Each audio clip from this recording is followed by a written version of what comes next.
So good morning.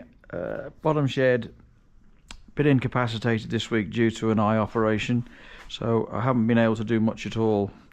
I thought I'd just give you a bit of an update of where I've got to right now. So where I've done is I've put the end frame back in the windscreen, and I have yet to rip the rubber out of here for about 2.5–3 inches, and I'll put the two bottom screws in, and then I've got the top screws to put in here as well. And the way I do that is I put a ratchet strap around the screen that pulls it all together so all the holes line up, and I'm not sticking screwdrivers and little scribers in there to try and get the holes to line up.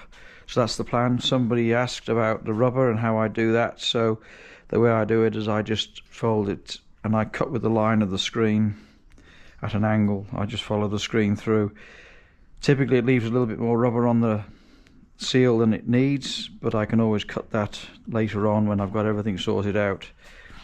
So that's what I'm doing with that right now. So I'm just waiting for the screws to arrive, because if I get the wrong ones like I did last time, I'll crack the windscreen again. My rear brake caliper, my rear disc brake conversion kit, has arrived.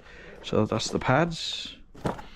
Then I've got various handbrake lines and flexible lines that go to the calipers and the fitting on the back of the axle. So I've got that, and then I've got a caliper here. I'm not going to take it out of the plastic bag. So that's the handbrake caliper with the that's the brake caliper with the handbrake attachment on it.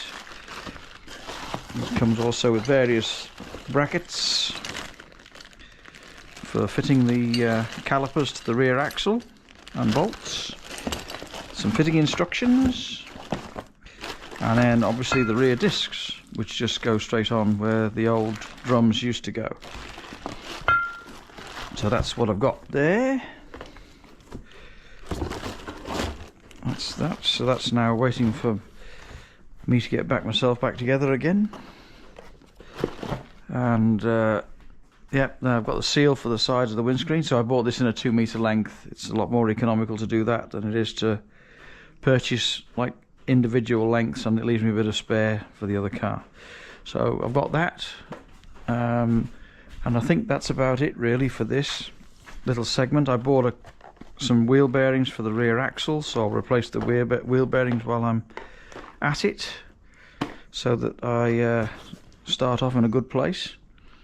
I don't think there's anything else to report really. Just an outstanding thank you to my wife for everything. She's a great wife, really is great. She helps me out no end, and been doing eye drops and everything now for this week and the next week coming and things, so it's really good. And thank you very much indeed, darling. Okay, so yes, I will thank you for the subscribers and the support and everything else, and the questions and the comments. I'll try and get to them as soon as I can and reply, and appreciate the support, and don't give up on me. I'll be back. I just have to get my sight back to where I can see things properly, and I don't damage or break things, because I'm trying to do it with only one eye. So thank you, and have a nice day. Bye for now.